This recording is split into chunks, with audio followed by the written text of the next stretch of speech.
बिस्मिल्लाहिर्रहमानिर्रहीम अस्सलाम वालेकुम रहमतुल्लाहि व बरकातुहू। कंप्यूटर आर्किटेक्चर के आज के लेक्चर में हम फिर से पाइपलाइनिंग को ही कंटिन्यू करेंगे और देखेंगे कि किस तरह से हमारे पास पाइपलाइनिंग काम कर रही होती है।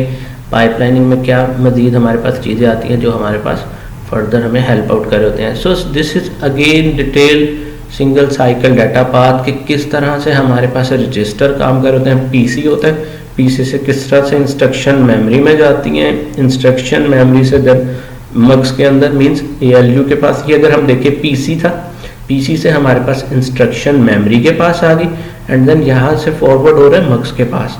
सो मींस हमने जो पहले पढ़ा था चीज़ें कि पीसी से इंस्ट्रक्शन मेमोरी से एएलयू, देन हमारे पास एएलयू से डाटा मेमोरी के पास एंड अगेन हमारे पास राइट बैक में हमारे पास चले जाता है। सो ये चीज़ें हमारे पास होती क्या है, ये इसी का डिटेल हमारे पास एक और ओवरफ्लो एक स्ट्रक्चर डिफाइन कर दिया गया कि किस तरह से मग्स के अंदर आता है, उसके अंदर रीडिंग राइटिंग किस तरह से रजिस्टर के अंदर होती है, क्योंकि रजिस्टर ने जो कुछ प्रोग्राम काउंटर ने उसको सेंड किया उसको रीड भी तो करना है, राइट भी तो करना है, क्योंकि इंस्ट्रक्शन मेमोरी है। इंस्ट्रक्शन मेमोरी के अंदर आके इंस्ट्रक्शन ने रीड और राइट भी होना है, देन एएलयू के पास जाएगी, फिर डाटा मेमोरी के पास चले जाएगी।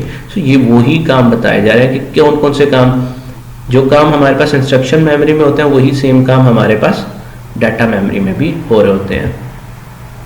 सो required changes to data path, तो हमारे पास introduce register to separate 5 stages by putting, हमारे पास वही 5 फेजेस की फैचिंग होती है, डिकोडिंग होती है, डिकोडिंग से फिर एग्जीक्यूशन से मेमोरी एंड मेमोरी से then write back register in the data path. ये जो आपके पास आईएफ और आईडी लिखे मींस इंस्ट्रक्शन फैच होती है, देन इंस्ट्रक्शन डिकोड भी होती है। अगर डिकोड होती है तो एग्जीक्यूट होती है तो इट मीन मेमोरी में लोड होती है, मेमोरी में लोड हो जाती है तो राइट बैक भी होता है रजिस्टर का।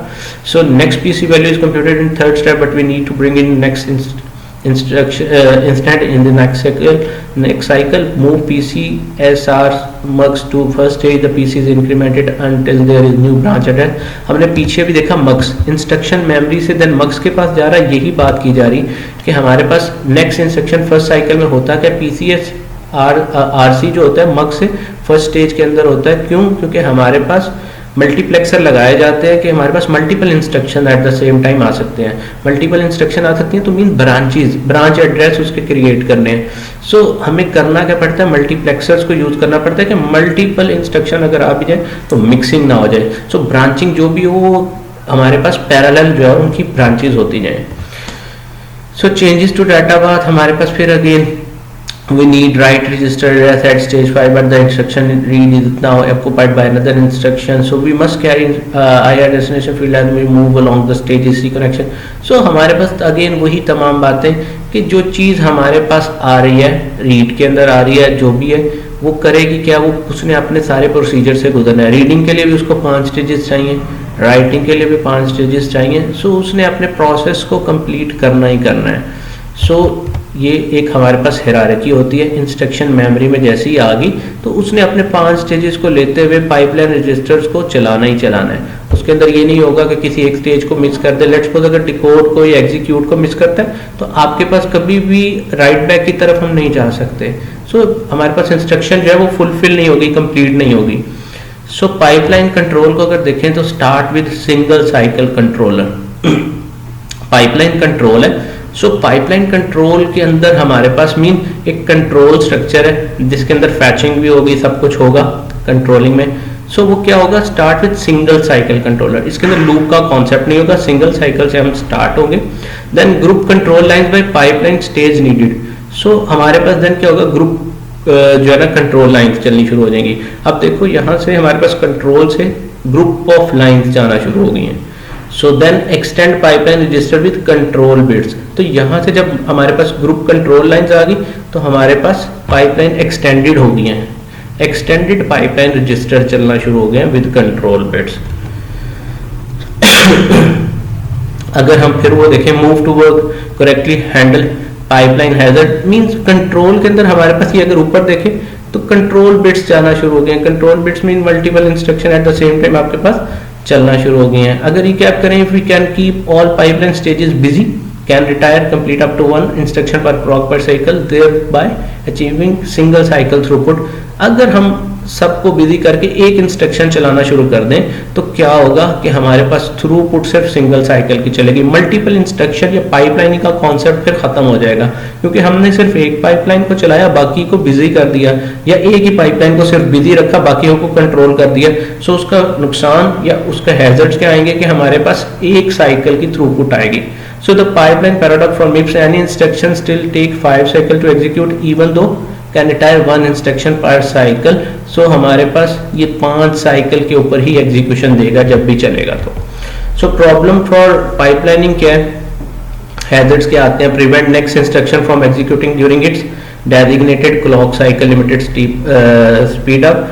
सो हमारे पास इसके अंदर 3 तरह के बेसिकली हैजर्ड्स होते हैं, स्ट्रक्चरल हैजर्ड होते हैं, डाटा हैजर्ड और कंट्रोल हैजर्ड्स होते हैं। स्ट्रक्चरल हैजर्ड क्या है कि हमारे पास, हमने पहले भी बात की थी कि मेमोरी के स्ट्रक्चर के अंदर प्रॉब्लम आ सकती है। देन डाटा हैजर्ड्स के अंदर आ सकता है, डाटा जो आ रहा है वो इतना अच्छा नहीं था, डिपेंड कर रहा होता है किसी प्रीवियस या पहली जो है ना इंस्ट्रक्शन के ऊपर। और कंट्रोल हैजर्ड क्या होता है जी, हमारे पास ब्रांचेस के अंदर कहीं ना कहीं प्रॉब्लम आ रही थी, जो हमारे पास कंट्रोलिंग के अंदर एक स्ट्रक्चर, एक ब्रांचेस बन रहे होते हैं, मल्टीपल इंस्ट्रक्शन की आपस में ब्रांचेस बन रही होती हैं, तो वो उसके अंदर जो है वो हमारे पास प्रॉब्लम आ रहा होता है। Single memory is a structural hazard definitely जी, क्योंकि can not read same memory twice in the same clock cycle. So ये हमारे पास बेसिकली जो है इनके नुकसान आ रहे होते हैं जी।